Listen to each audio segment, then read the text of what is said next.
Simply Financial with Christopher Calandra, Certified Financial Planner, is an innovative, comprehensive, informative, and cutting-edge podcast that discusses financial topics ranging from personal finance, economics, politics, and personal growth. Simply Financial will cover intriguing and thought-provoking questions so that the listener can simply increase their financial IQ. Welcome to the Simply Financial podcast. I'm your host, Christopher Calandra, and I am excited today because this is episode number 1 of season 4. I feel very proud that this is our 4th season. The show continues to get great feedback from an increasing listener base. I have a lot of fun doing it.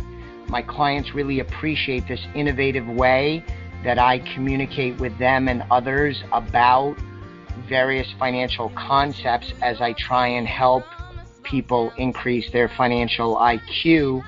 I have a returning guest with me today, Dean Nicholson. As of this recording, which is late December 2019, we're near our 1-year anniversary where he and I did an episode of the podcast called What the Heck Happened, because December 2018 was the worst December the stock market had since 1932, and the fourth quarter of 2018 saw all of the major market averages go into correction territory, defined as a 10% drop or more. At that time, in late 2018, Dean and I talked about some of the reasons for the market's uneasiness and ideas for how investors should look at things moving into the 2019 year. So I want to talk now about what happened in 2019 as well as the outlook for 2020, especially from the economic vantage point. So many of my listeners already know this. Dean is an experienced economist. He was in the financial services industry for decades before retiring a few years ago. He and I worked closely the final few years of his financial services career, so much so that I bought his practice from him as he entered into retirement. But over these last couple of years, he and I continue to keep in touch, communicate. We do public events together. We did a speaking engagement not too long ago in Florida together that was very, very successful. So, Dean, thanks for taking a few minutes today to talk about 2019 as well as the outlook for 2020. Well, it's a pleasure being here, and I enjoy working with you. Yeah. So 2019 was a terrific year for investors. The major market averages have really prospered this year. Most, if not all of them, are up over 20% for the year, strongly rebounding from that abysmal fourth quarter of 2018 I just referenced. So what do you think about this year?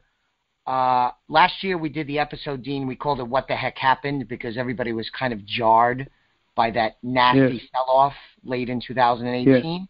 What do you think about what happened this year? Why so much upside in the stock market in 2019? Well, people make the mistake of projecting ahead and assuming that bad news is going to continue and the market's going to go down. I think the market just realized that the China situation, as uncertain as it was, went up and down like a balloon based on what Trump said and what China's reaction. But that's calmed down quite a bit, and the sell-off created a great opportunity for a rebound because it was oversold.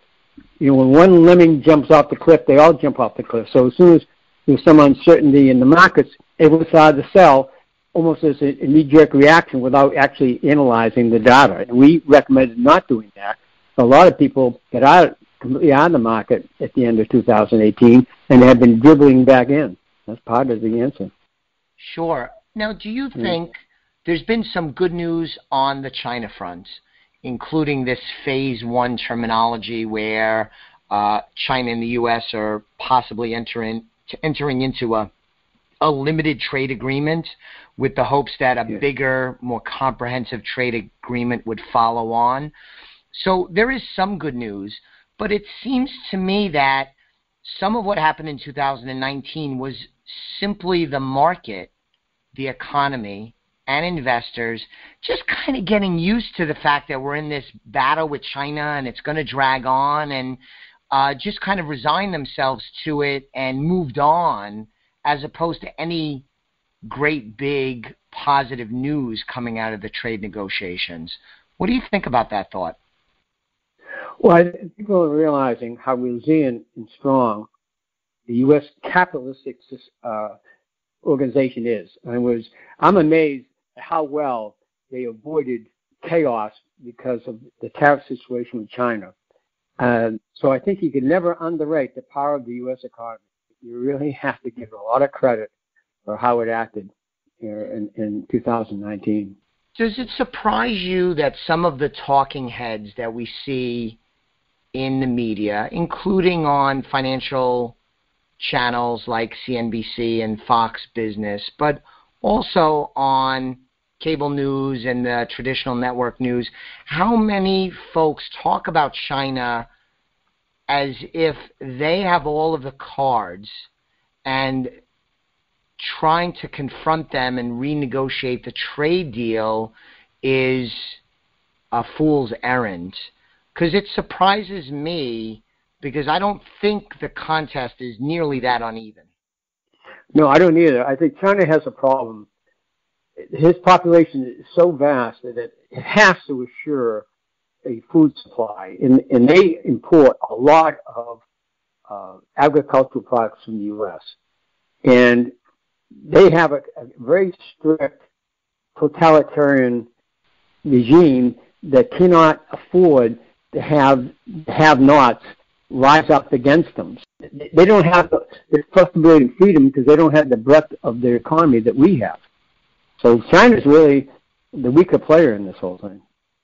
I think so too, and it's not to say that Donald Trump and the U.S. is going to run over them, but I would just caution my clients and people that listen to this show and our discussion today, Dean, to think of it as a much more of a contest between equals, and probably the U.S. has some advantages that China doesn't, and anybody that comes on the TV and tells you different are probably looking at it through a political lens as opposed to an economic one, and you want to be aware of that bias. Otherwise, you're likely to be misled, in my opinion. You agree with that, right? Absolutely. Right. And you have to be careful. The next election isn't that far away. So the Republicans obviously don't want economic chaos before the election. So they're going to do everything they can. And fortunately, that's the executive branch and the Senate are on the side of supporting the economy. The other side, I'm not even going to say the name, but they may not have the same attitude. But that's something you have to take into consideration. Yes, and speaking of that, it's worth pointing out that when 2019 ends in a few short days, this will be the first decade in history where the U.S. did not have a recession in a particular decade. We've gone the entire decade without having a recession, never been done before. Additionally, we have unprecedented 10 years of economic growth that was powered coming out of the nasty financial crisis, and it has lasted through President Obama's 2 terms and has continued under President Trump. And to your point a moment ago, it doesn't really show signs of letting up anytime soon. I agree with you, Dean. It seems unlikely we would have a recession in 2020. What do you think? I don't see that at all. Our exports have increased dramatically in 2019. I was just looking at the consumer confidence is up. Personal consumption is holding steady. People feel good about it. I think the job outlook is good as well. I don't see any downside. You can't assume double-digit growth every year, but I don't see any real significant problems ahead. Honestly, I would stay with equities. Yeah, no, I agree. So, Dean, help me with this, because we talked about this quite a bit over the last couple of years. And you will often say when we do public events together that Yes. I follow politics more closely than you do. And I don't want this to be really a political conversation, but here's what I struggle with. Consistently since President Trump was elected, consumer confidence is at recent highs. I won't say historic highs, but consumer confidence has been stubbornly high and higher than it had been since before the great financial crisis. So that explains part of why the market has gone up and the economy is doing well, because the consumer is healthy and confident. But here's where it ties in with the politics. There's so much political, I've said nasty already a couple of times in this discussion, but so much political nastiness. And when you watch the news, it seems like the country is in disarray, and we're a divided nation, roughly 50-50, if you will.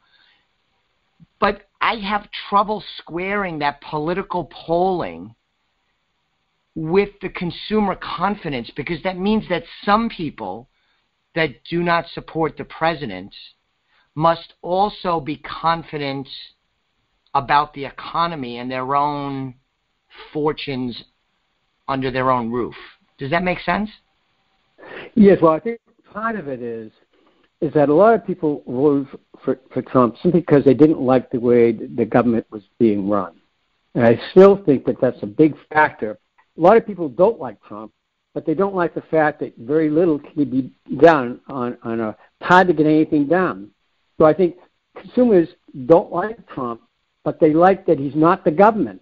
He's not a lifelong politician, and that's appealing to them. And they also have some confidence that he's a business person, and he isn't going to let the economy go down the tubes. So it is bizarre, but the fact that they don't like the government is actually a great boost to Trump, and it's going to continue that way because the government isn't working very well right now. Sure. So it's bizarre. I totally agree with you.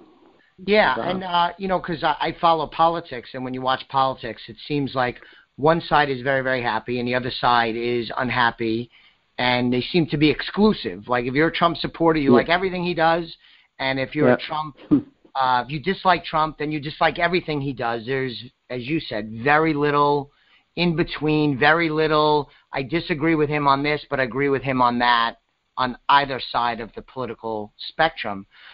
But this consumer confidence that's been high the last couple of years is really what's helping power the economy and the markets, not the political polling. And that's an important point for investors and our clients, especially those that are not fans of Donald Trump, because it doesn't make sense for them thinking that he is a bad, terrible president, whatever adjectives you want to use. Part of what's powering the market is this consumer confidence, which is not just measuring Republicans, but measuring a lot of Americans across a wide swath of the population. Is that a fair statement? Oh, absolutely. I know people that have been out of the market since Trump was elected. Imagine what they lost, the opportunity cost of that political decision. You can't make in economic decisions involving your retirement on a political basis. That is absolutely chaos, and it's the worst thing you possibly can do. Absolutely. And just to make sure that listeners are not thinking we're making a political commentary, I know, and I assume, Dean, you know, investors that when President Obama was elected did the same thing. And it was an error when President Obama was elected, just as it was an error when Donald Trump was elected, even though they are very different individuals, presidents, and have differing ideologies. It was a mistake, a money management mistake both times. And that should be a lesson for all of us, not to let politics bleed too much into the emotions of the moment that affect your investing